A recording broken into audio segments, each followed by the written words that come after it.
किसी भी health infrastructure की एक सीमाएं हैं।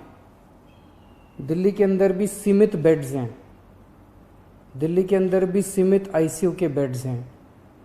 जिस तेज़ी के साथ कोरोना बढ़ रहा है, जाहिर है कि एक सीमा के बाहर आके हर हेल्थ सिस्टम की एक सीमा होती है।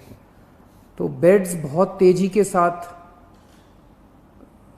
जो ऑक्सीजन बेड्स हैं, जो आईसीयू बेड्स हैं, बहुत तेज़ी के साथ ख़त्म होते जा रहे हैं। लेकिन आपकी सरकार पूरी कोशिश कर रही है कि बेड्स को और ज़्यादा से ज़्यादा बढ़ाया जाए।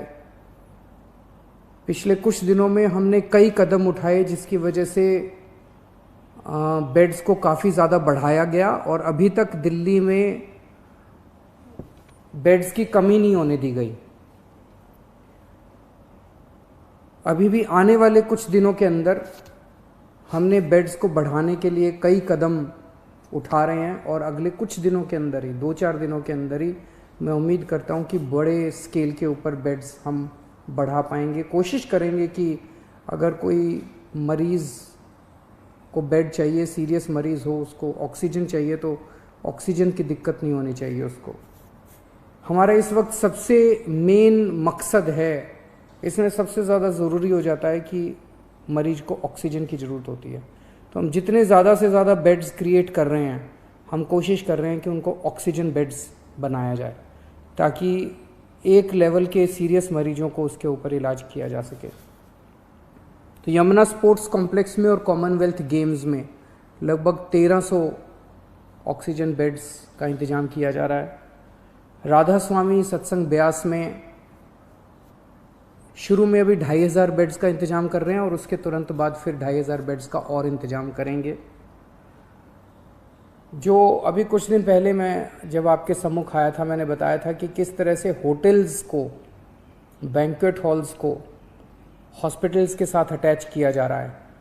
तो लगभग 2100 बेड्स इस तरह से होटल्स और बैंक्वेट हॉल्स को हॉस्पिटल्स के साथ अटैच करके हम 2100 ऑक्सीजन बेड्स बनाने में सफल हुए हैं, जो कि कल या परसों में ऐप में भी आ जाएगा। और वो ओवरऑल हॉस्पिटल की निगरानी में होंगे। जो भी बैंक्वेट हॉल में और होटल में उनका इलाज हो रहा होगा तो वो हॉस्पिटल की निगरानी में होंगे, तो एक तरह से हॉस्पिटल का हिस्सा होंगे।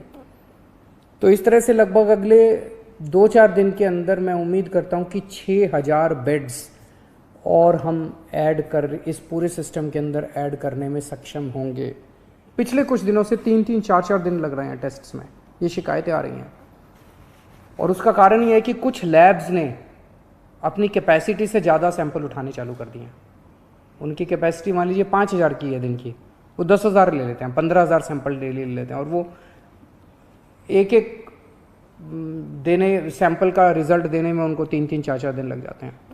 इससे नुकसान आप समझिए कि एक सीरियस मरीज, उसने आज सैंपल दिया, उसका रिजल्ट अगर 3 दिन बाद आएगा, 3 दिन के अंदर तो उस व्यक्ति की मौत भी हो सकती है। तो उनकी ज़िंदगी के साथ खेल रहे हैं। ऐसी लैब्स के खिलाफ सख्त कार्रवाई की जाएगी जो अपनी कैपेसिटी से ज़्यादा सैंपल उठाते हैं और 24 घंटे के अंदर रिपोर्ट नहीं देते। और सभी डीएम्स को भी इंस्ट्रक्शंस दिए गए हैं कि किसी भी लैब को सैंपल देने के पहले देखें कि उनके पास कुछ पेंडिंग सैंपल्स तो नहीं पड़े हुए हैं। उन लैब्स को बिल्कुल सैंपल ना दिए जाएँ जो 24 घंटे के अंदर अपनी रिपोर्ट नहीं दे रहे हैं।